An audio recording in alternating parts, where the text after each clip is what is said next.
بسم اللہ الرحمن الرحیم۔ محترم، آج کا تذکرہ ہوگا کہ حضرت آدم علیہ السلام کی وفات اور آپ کی تجہیز و تکفین۔ جب آدم علیہ السلام کا آخری وقت آیا تو آپ کو جنتی میوے کھانے کی خواہش ہوئی۔ اپنے فرزندوں سے کہا کہ کعبہ معظمہ جاؤ اور وہاں دعا کرو کہ اللہ تعالی میری یہ تمنا پوری کرے۔ حضرت آدم علیہ السلام کے فرزند یہ حکم پا کر وہاں پہنچے۔ انہیں حضرت جبرائیل اور دوسرے فرشتے ملے جن سے انہوں نے آدم علیہ السلام کی فرمائش کا ذکر کیا۔ فرشتوں نے کہا کہ ہمارے ساتھ آؤ، ہم جنت کے میوے اپنے ساتھ لائے ہیں۔ چنانچہ یہ سب حضرت آدم علیہ السلام کے پاس پہنچے۔ حضرت حوا سلام اللہ علیہ نے ان فرشتوں کو دیکھ کر ڈرنے لگی اور چاہا کہ آدم علیہ السلام کے دامن میں چھپ جائے۔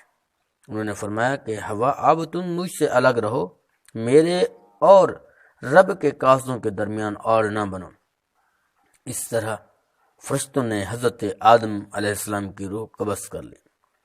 فرشتوں نے آدم علیہ السلام کے بیٹوں کو کہا کہ جس طرح ہم تمہارے باپ کا کفن اور دفن کریں گے، اس طرح تم فوت ہونے والوں کا کفن دفن کرنا۔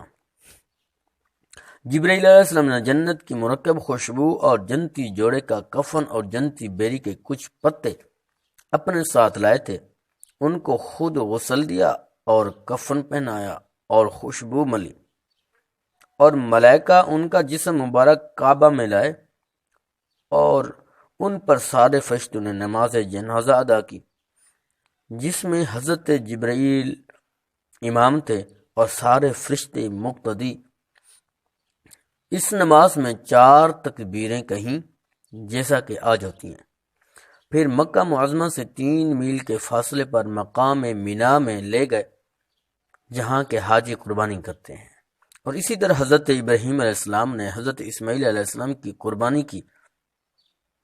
وہاں مسجد خیف کے قریب بغلی قبر کھود کر ان کو دفن کر کے ان کی قبر کو اونٹ کے کوہان کی ڈھلوان بنایا۔